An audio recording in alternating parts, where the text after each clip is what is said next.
नमस्कार दोस्तों, SN electrical academy के यूट्यूब चैनल पे आप सभी का स्वागत है। दोस्तों, यूपीपीसीएल टीजी2 की प्रिपरेशन करने वाले स्टूडेंट के लिए हम स्पेशल क्वेश्चनों के सीरीज चला रहे थे, जिसमें ये पार्ट नंबर 17 है।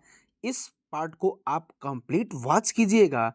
बहुत कुछ न्यूमेरिकल पोर्शन में आपको सीखने को मिलेगा। साथ ही साथ जो भी स्टूडेंट जिनका न्यूमेरिकल पोर्शन वीक है, कमज़ोर है, वो ज़्यादा से ज़्यादा इस चैनल से जुड़े। हम निरंतर न्यूमेरिकल क्वेश्चनों के सीरीज चला रहे हैं, तो आपको बहुत कुछ सीखने को मिलेगा। चलिए बिना देर किए पहले नंबर क्वेश्चन का डिस्कशन हम करते हैं। आप सब स्क्रीन पे फर्स्ट नंबर क्वेश्चन को देख पा रहे होंगे कि फर्स्ट नंबर क्वेश्चन में 3 कला प्रेरण मोटर की गतिहीन अवस्था में होने वाले स्लिप का मान क्या होगा। 3 फेज इंडक्शन मोटर है और यदि वह मोटर गतिहीन अवस्था में है, मतलब कि रोटेट नहीं कर रही है, वो मशीन स्थिर अवस्था में है, तो फिर इसमें स्लिप का मान क्या होगा। तो देखिए, जब मशीन गतिहीन अवस्था में होती है तो स्लिप का आप सब फार्मूला आप सब ने पढ़ा होगा कि slip equal to NS minus NR upon NS होता है। ये सिर्फ अंशीय स्लिप का फार्मूला हमने रखा हुआ है। अब ये कह रहा कि वह मोटर गतिहीन अवस्था में है, इसका मतलब है कि वह रोटर जो है वह रुकी हुई अवस्था में है, तो फिर इसकी स्पीड क्या हो जाएगी, 0 हो जाएगी। तो देखिए यहाँ पे रोटर स्पीड को जब हम 0 कर देंगे तो क्या हो जाएगा, स्लिप इक्वल टू NS अपान नीचे में NS हो जाएगा। तो फिर NS कैंसिल आउट हो जाएगा, तो क्या हो जाएगा, 1 हो जाएगा। अर्थात 3 फेज इंडक्शन मोटर की गतिहीन अवस्था में, और गतिहीन अवस्था को हम रुकी हुई अवस्था कहते हैं, तो उस पर स्लिप का मान क्या हो रहा है, 1 हो रहा है। ऑप्शन नंबर 1 में दिया गया है 1, इसलिए ऑप्शन नंबर ए बिल्कुल करेक्ट आंसर हो जाएगा। अगला नंबर क्वेश्चन,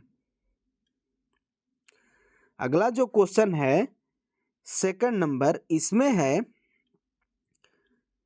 कि एक पूर्ण तरंग दिष्टकारी को 15 VRMS AC स्रोत के संयोजित कर दी जाती है, तो यह 100 ओम जुड़ी है, सप्लाई से जुड़ी है, या 100 ओम रजिस्टेंस से जुड़ा है, तो फिर शिखर प्रतिलोम वोल्टता यानी PIV का मान क्या होगा। सीधा सीधा ये जो है फुल वेव रेक्टिफायर है, और इसमें वोल्टेज का मान जो दिया गया है वह VRMS 15 VRMS दिया गया है, और इसमें सप्लाई के साथ एक रेजिस्टेंस भी जोड़ा गया है जिसका मान 100 ओम है। तो कह रहा है कि PIV peak inverse voltage calculate कीजिए। प्यारे साथियों, PIV जो होती है वेव होती है, एक हाफ वेव होती है, एक जो होती है वो फुल वेव होती है, और फुल वेव में 2 वेव आती है, एक सेंटर टैप्ड होती है और एक ब्रिज रेक्टिफायर होता है। तो PIV की बात किया जाए, मतलब पीक इनवर्स वोल्टेज की, तो हाफ वेव में भी V मैक्स होता है, लेकिन ब्रिज रेक्टिफायर में भी V मैक्स होता है, लेकिन फुल वेव के सेंटर टैप्ड में PIV जो होती है वो 2V मैक्स होती है। लेकिन इस प्रश्न में ब्रिज रेक्टिफायर की PIV पूछी गई है तो V मैक्स ही होगी। अगर सेंटर टैप्ड का पूछता तो फिर उसमें V मैक्स का जो मान हम निकालते उसमें 2 से गुणा कर देते, तो यह टोटल सेंटर टैप्ड की PIV आती। उम्मीद करेंगे ये समझ में आया होगा। अब देखिए इस क्वेश्चन को सॉल्यूशन हम करते हैं, यानी कहने का मतलब है कि V मैक्सिमम का मान हमको कैलकुलेट करना है। अब देखिए, अब यहाँ से आप VRMS का रिलेशन क्या है, तो VRMS इक्वल टू होता है V मैक्स अपान √2। देखिए VRMS का मान यहाँ पे दिया गया है 15 इक्वल टू V मैक्स का मान हमें कैलकुलेट करना है अपान √2 हो जाएगा। तो यहाँ से V मैक्स जब निकालेंगे तो क्या हो जाएगा, 15 इंटू √2 हो जाएगा।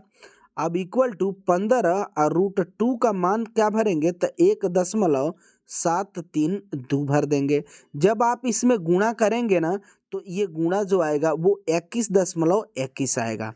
ऑप्शन नंबर सी में दिया गया है 21.21 वोल्ट। ऑप्शन नंबर सी सही आंसर हो जाएगा। लेकिन यदि यही फुल वेव रेक्टिफायर के सेंटर टैप्ड की बात करता तो फिर 21.21 में जब 2 से गुणा करते तब हमारा सेंटर टैप्ड का आता PIV, पीक इनवर्स वोल्टेज। फिलहाल ये ब्रिज का पूछा था तो सिर्फ ब्रिज में सीधा Vmax केवल होगा, इसलिए इतना आंसर हो जाएगा। अगला क्वेश्चन, अगला जो क्वेश्चन है बेहतरीन क्वेश्चन है 3rd नंबर कि एक तापक हीटर 220 वोल्ट पर चालित है और इसकी दक्षता 99% है।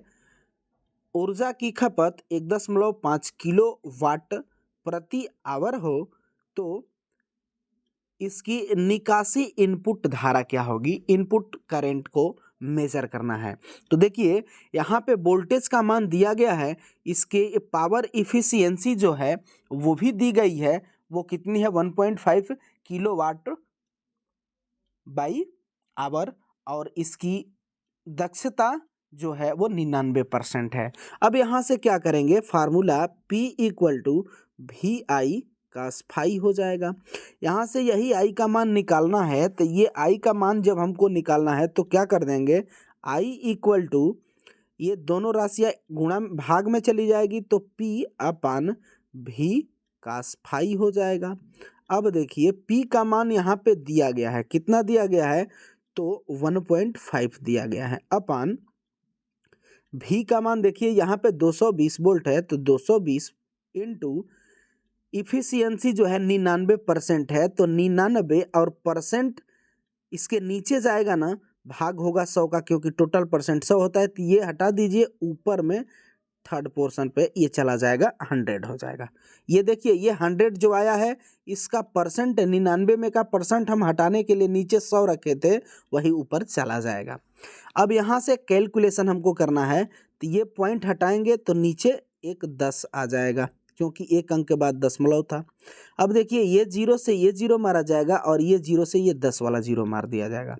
अब हो जाएगा 15 भागा 22 इंटू 99, यानी 15 में 22 इंटू 99 से जब आप भाग इसका देंगे तो इसका आंसर जो आएगा वो 6.68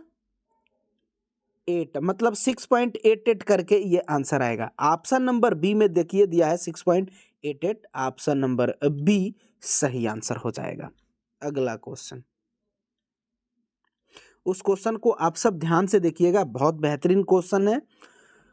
4 नंबर क्वेश्चन है कि 90% दक्षता के साथ पूर्ण भार पर चल रहे 2 किलोवोल्ट 50 हर्ट्ज 3 कला मोटर के पावर इनपुट का मापन 2 वाट मीटर द्वारा किया जाता है, जो क्रमशः 300 किलोवाट और 100 किलोवाट दर्शाते हैं, तो इनका इनपुट पावर क्या होगा?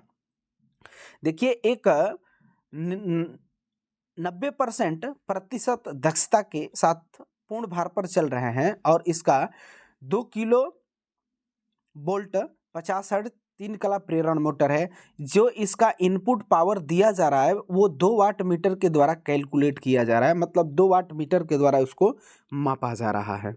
तो मापने के बाद क्रमशः इसकी जो पावर रेटिंग आ रही है वो 300 किलोवाट और 100 किलोवाट है, तो इसका इनपुट पावर क्या होगा? देखिए यहाँ पे भले ये डाटा दिया है, ये एक्स्ट्रा डाटा है, यहाँ से लाइन पढ़ेंगे तो इनपुट पावर जब मापता है 2 वाट मीटर से, तो ये 300 किलोवाट और 100 किलोवाट है, तो टोटल इनपुट पावर क्या होगा? तो जो मापा है वही टोटल इनपुट पावर होगा, यानी 300 किलोवाट प्लस 100 किलोवाट, मात्रक सेम होना चाहिए, तो ये कितना हो जाएगा 400 किलोवाट।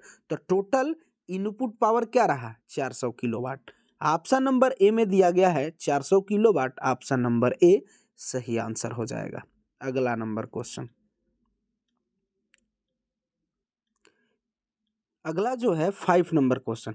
5 नंबर क्वेश्चन में देखिए क्या कह रहा है कि 2 वाट निर्धारित शक्ति वाले 200 ओम के प्रतिरोध से होकर अधिकतम कितनी धारा प्रवाहित होगी? मतलब कहने का है कि P का मान जो दिया गया है वो 2 वाट दिया गया है और रेजिस्टेंस का मान जो दिया गया है वो 200 ओम दिया गया है, तो फिर इससे अधिकतम करंट का फ्लो कितना होगा।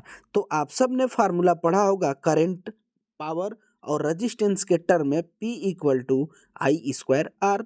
अब यहाँ से हमको करंट निकालना है तो I इक्वल टू क्या लिख सकते हैं, P बाई आर। चूंकि स्क्वायर में करंट है यहाँ पे देखिए तो ये रूट में चला जाएगा।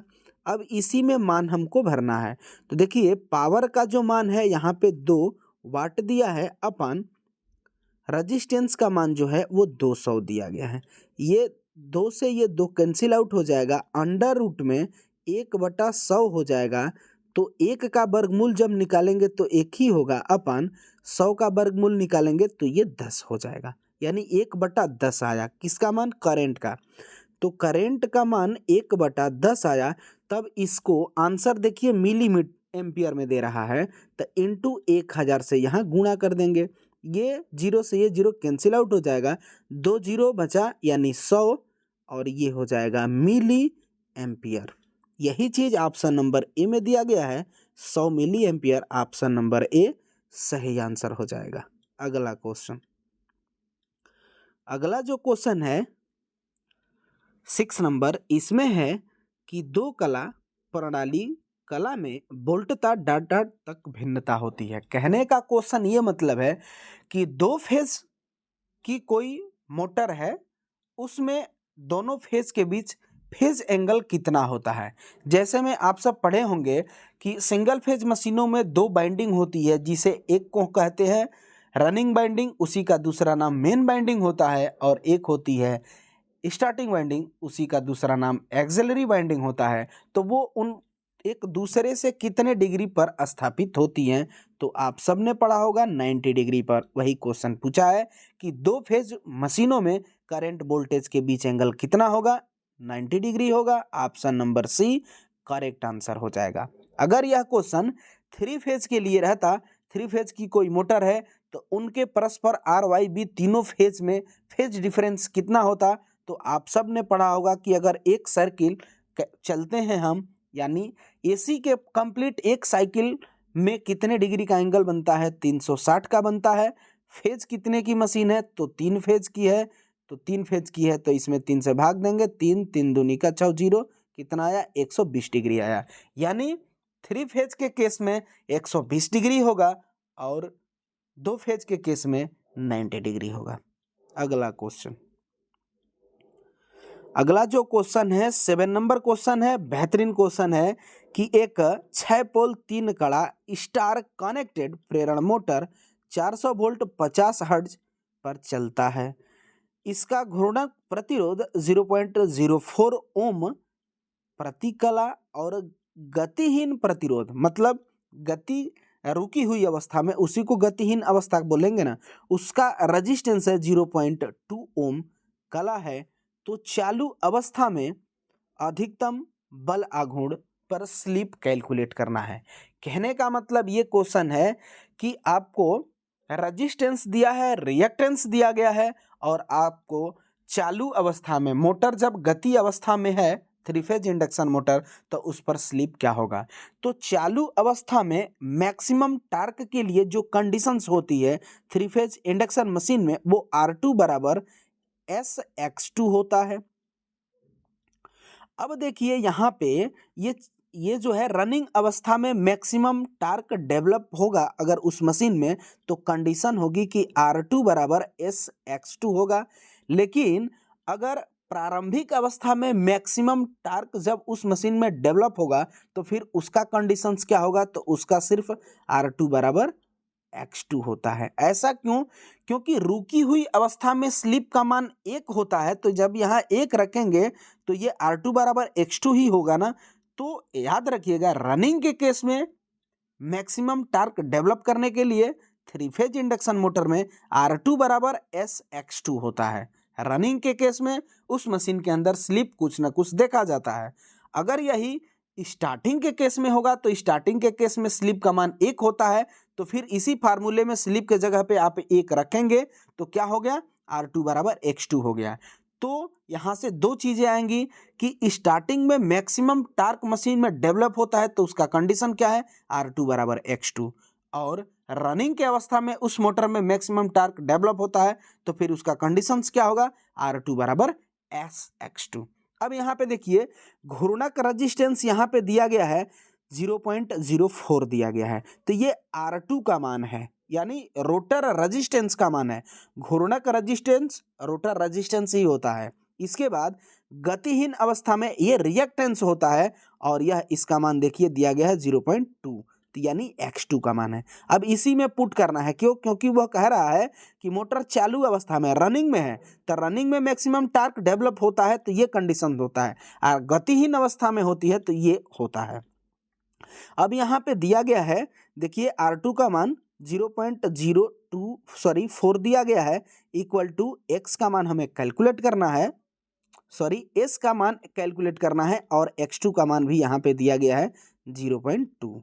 अब यहाँ से हम क्या करेंगे कि S का मान जब निकालेंगे तो क्या हो जाएगा, इस टर्म से भाग हो जाएगा, यानी 0.04 अपन 0.2। अब देखिए ऊपर में देखेंगे तो 2 अंक के बाद दशमलव है, तो ये दशमलव हटाएंगे तो ये दशमलव यहाँ चला जाएगा, फिर ऊपर का एक 2 अंक है था ना, तो एक नीचे 0 आ जाएगा, इनटू अब इसको परसेंट में चेंज करना है तो टोटल परसेंट कितना होता है, 100 होता है, तो यहाँ 100 से गुणा कर देंगे तो क्या बन जाएगा, देखिए इसको 4/20 इंटू 100। अब ये 4 5 20 हो जाएगा, 5 दूनी का 10 हो जाएगा, कितना आया 20% आया। स्लिप कितना होगा 20% होगा। ऑप्शन नंबर सी में दिया गया है 20%, ऑप्शन नंबर सी बिल्कुल करेक्ट आंसर हो जाएगा। इस क्वेश्चन को बहुत अच्छे से देखिएगा, ये क्वेश्चन बहुत बेहतरीन है। यदि आपको डाउट होता है तो कमेंट बॉक्स में ज़रूर कमेंट कीजिएगा, हम उसका रिप्लाई आपको ज़रूर देंगे। अगला क्वेश्चन, अगला जो है 8 नंबर क्वेश्चन है कि एक यदि प्रेरण मोटर की वायु अंतराल शक्ति यानी एयर गैप पावर और यांत्रिक विकसित शक्ति क्रमशः 20 किलोवाट और 6 किलोवाट है, तो घूर्णक ओमीय हानि क्या होगी, यानी रोटर में ओमिक हानि कैलकुलेट करना है तो इसका होता है air gap power minus mechanical power होता है। अब देखिए एयर गैप पावर कितना है, तो 20 दिया गया है, तो 20, अब मात्रक जो है किलोवाट है, माइनस यांत्रिक विकसित शक्ति 6 किलोवाट है, तो माइनस 6 किलोवाट कर देंगे, तो 20 किलोवाट माइनस 6 किलोवाट 14 किलोवाट हो जाएगा। यही उस रोटर में ओमिक लॉस हो जाएगा 14 किलोवाट। ऑप्शन नंबर डी में दिया गया है 14 किलोवाट, ऑप्शन नंबर डी सही आंसर हो जाएगा। अगला क्वेश्चन, अगला जो क्वेश्चन है यह भी बेहतरीन क्वेश्चन है। इसमें देखिए 9 नंबर क्वेश्चन में कि एक 50 हर्ट्ज ज्यावक्रीय प्रवाह 0.02 वेबर एक ट्रांसफार्मर माध्यमिक में 55 मोड यानी 55 टर्न के साथ लिंक माध्यमिक के प्रेरित वोल्टेज का आरएमएस मान कैलकुलेट करना है। देखिए ट्रांसफार्मर के केस में 3 इक्वेशन चलते हैं, एक तो मैक्सिमम मान के केस में चलता है, एक जो है आरएमएस मान के केस में चलता है, और एक एवरेज के केस में चलता है। अगर ट्रांसफार्मर का इक्वेशन पूछा जाए मैक्सिमम मान के टर्म में तो क्या हो जाएगा 2 pi F phi max into N हो जाएगा। अब यहाँ पे अगर प्राइमरी का इंड्यूस्ड ईएमएफ निकाल रहे हैं तो यहाँ पे प्राइमरी की टर्न ले लेंगे, अगर सेकेंडरी की इंड्यूस्ड ईएमएफ निकाल रहे हैं E2 का मान तो यहाँ पे N2 ले लेंगे। ये किसका इक्वेशन है, मैक्सिमम पावर का है। इसके बाद एक आएगा एवरेज पावर का, तो E एवरेज इक्वल टू होता है 4 phi max F into N. ये जो है ट्रांसफार्मर का इक्वेशन मैक्सिमम पावर के रूप में है, ये मैक्सिमम फ्लक्स और ये फ्रीक्वेंसी एफ और ये एन टर्न है। अब यहाँ पे जिस वाइंडिंग में आप एवरेज पावर निकाल रहे हैं, ये मैक्सिमम का था, ये वाला मैक्सिमम है, ये एवरेज का है। एवरेज का जिस वाइंडिंग में आप निकालेंगे उसकी वाइंडिंग को लिखेंगे, यानी 1 का निकाल रहे हैं तो यहाँ N1 टर्न को लेंगे, और सेकेंडरी में निकाल रहे हैं तो ये सेकेंडरी वाइंडिंग के टर्न को लेंगे। एक आएगा RMS में, तब उसको देखिए ERMS इक्वल टू करेंगे तो 4.44 5 मैक्स F इंटू N हो जाएगा।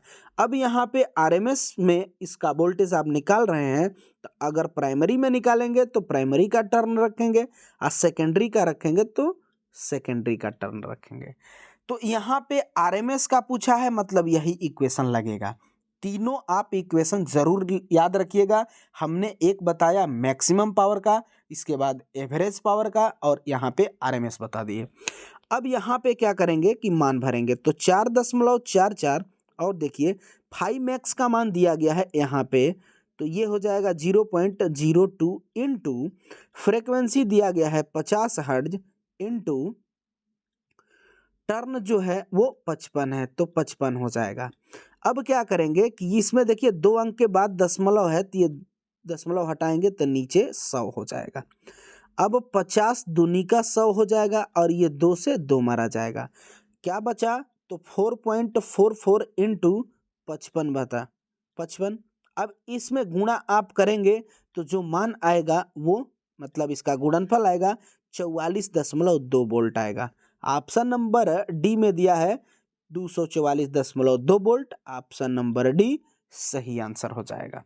अगला क्वेश्चन, ये तीनों इक्वेशन जरूर प्यारे साथियों आप सब याद रखिएगा, इस पर क्वेश्चन बने हैं। एक तो UPPCL के 608 वैकेंसी में ही RMS एवरेज का इक्वेशन पूछा गया था। अगला क्वेश्चन 10 नंबर जो है कि एक हीटर का निर्धारित 220 वोल्ट 10 किलोवाट AC है, तो 220 वोल्ट किसका मान होगा। कहने का मतलब है कि एक हीटर की निर्धारित वोल्टेज 220 वोल्ट है, उसकी पावर रेटिंग 10 किलोवाट है, और उसमें AC सप्लाई दिया गया है, तो ये जो आपको वोल्टेज इंडिकेट कर रहा है 220 वोल्ट, ये कौन सा मान होगा।